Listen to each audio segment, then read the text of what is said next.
Hi people, what is up? This is Notorious Garage and this is the web development perception from the web development world from the perception of an iOS application developer. I have been developing iOS applications since Swift programming language has been started, and I started my journey along with the Swift programming language with Apple's documentation, YouTube videos. And in this pandemic period, I have some free time and I was wondering to develop a web applications using React. React is a declarative approach of programming things, developing things in web and developing web applications. So while developing these things, this web application with React, I was having very good time because it was like kind of like SwiftUI, but not as declarative as SwiftUI, but kind of declarative. So if I was using UIKit before, then this would be really helpful for me. So this is a simple application with some animations that have been working in mobile size as well as on iPad and as well as on the desktop, full desktop size, as you can see here. So this is this web the all the resources of this website has been borrowed or been happily borrowed from a guy called Brain Design from his YouTube channel. I followed his long tutorial video, but I wanted to make it really short. So let's get started, people. So like in applications of iOS applications, we have app.delegate, which is the basic foundation of the applications. In React, we have index.js, which renders the app, and this is the line which renders the applications. And this app is the app.js. So we can find here in app.js, we have a main function called app, and that returns the application of the web application that we are developing. So I have encapsulated all this part inside a router because I wanted a routing functions. When I click on the home or services pages or products pages, so I have just placed inside all of these codes inside of the router. And the first thing that I have added here is navbar, and as you can see here, we have to import every components that we use in our React in our JS JavaScript file. So a lot of imports are going here, and as you can see from the name, we have what we have here is home, name, footer, services, and then products, sign up, and everything like that. So let's go to the navbar. So I have created a folder in components. All right, so let's see this. The file hierarchy of React app is that we have public, which is to be hosted, and we keep all our images inside of there. These are all the images, and this is the file, that folder that we actually host in the website. And this is the source where we do our development parts, and I've created a components folder, and components are the widgets of Flutter, and I don't know what they are called in SwiftUI. They are really straightforward, and these are the components, that the small parts which can be bringing together with all the other parts to develop a whole picture or the whole applications. So this is the app.css file which beautifies the applications, as we all know. And we have a pages folder which contains all the pages, all the components part, that is footer, home page, products, services, and sign up.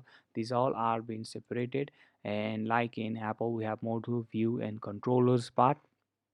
So since this is the only front end part, we don't have module, so I have created some of the dummy data with the data.js, which can be easily replaced with the JSON file being imported from the API call, because this is just key value pairs that contain some booleans and some strings, and these are just the repeated codes with some change in value.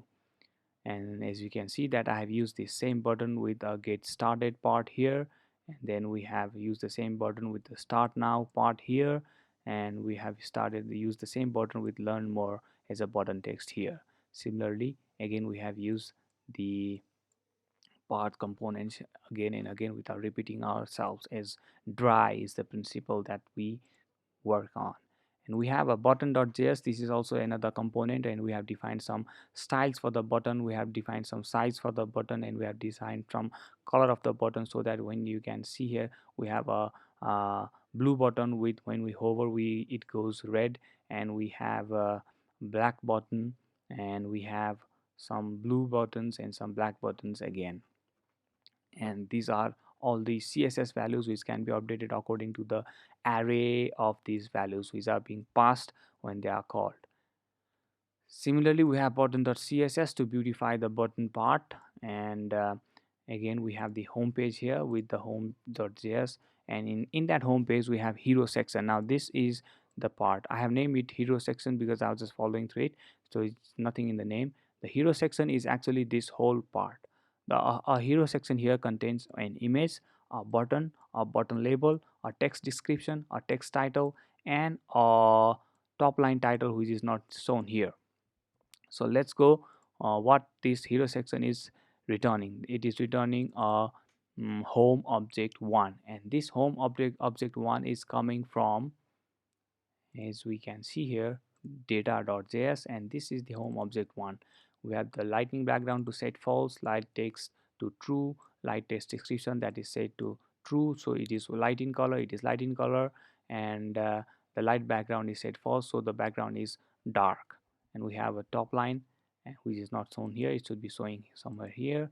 And we have description, image start, and we have the image that is svg1, and we have image svg7. Similarly, we have image svg8. So things are changing. So this is the image, so we are using the same component again and again, and things are going really smooth here.